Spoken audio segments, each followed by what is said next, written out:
Brought to you by Himalaya Pure Herbs. पहला धमाका सत्र के पहले दिन ही हो गया।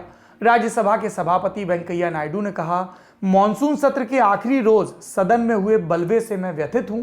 कहा, उम्मीद कर रहा था सदन के वरिष्ठ सदस्य घटना पर खेद प्रकट करेंगे, दोहराव टालने के लिए कदम उठाएंगे, पर नहीं हुआ ऐसा। और यहीं से लग गया था कि मॉनसून सत्र के आखिरी रोज विपक्षी सांसदों का बलवा भुलाया नहीं गया।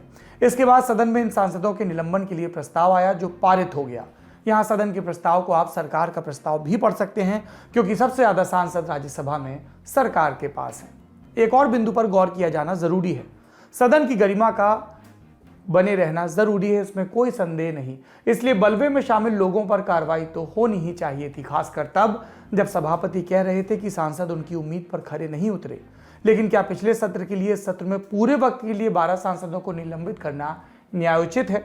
ये सवाल कई टिप्पणीकारों ने पूछा। हम आपके सामने आरोपों की वो सूची रख देते हैं जिनके लिए 12 सांसदों को पूरे सत्र के लिए निलंबित किया गया।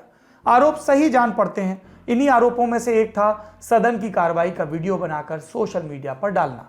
पर सवाल यह उठता है कि अगर सदन की कार्रवाई का वीडियो बनाकर सोशल मीडिया पर डालना वाकई गलत है, तो फिर मॉनसून सत्र के आखिरी दिन की सिक्योरिटी फुटेज प्रेस को लीक किसने की? इसके लिए किसे सजा हुई? सदन की कार्रवाई से बाहर की वीडियो अमूमन प्रेस नहीं चलाती है तो हटवाया जाता है, लेकिन इन फुटेज को समाचार चैनलों से हटाने के लिए राज्यसभा सचिवालय ने क्या प्रयास किए, हमें ज्ञात नहीं। इस सवाल के बाद अब निलंबन पर विपक्ष के रवैये की भी समीक्षा कर लेते हैं। सरकार लगातार कहती रही निलंबित सांसद खेद प्रकट करें, किए की माफी मांगे तो निलंबन वापस होगा। सुनिए संसदीय कार्य मंत्री प्रहलाद जोशी को।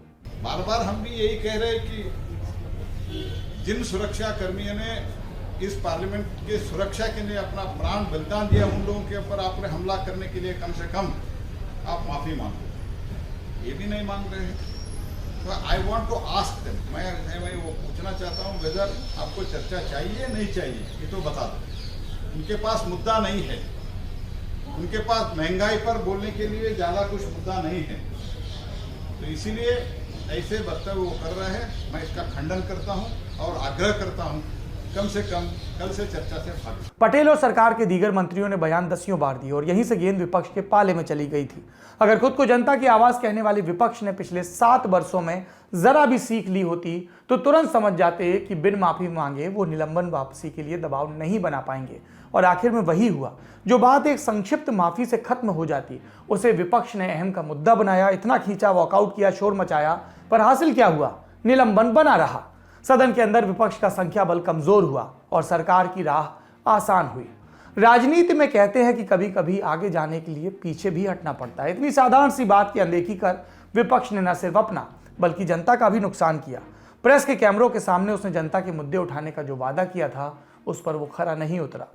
निलंबन के बाद राज्यसभा में एक दिन ऐसा नहीं बीता जब इस बात पर हंगामा ना हुआ हो और सदन हंगामे के चलते स्थगित ना हुआ हो।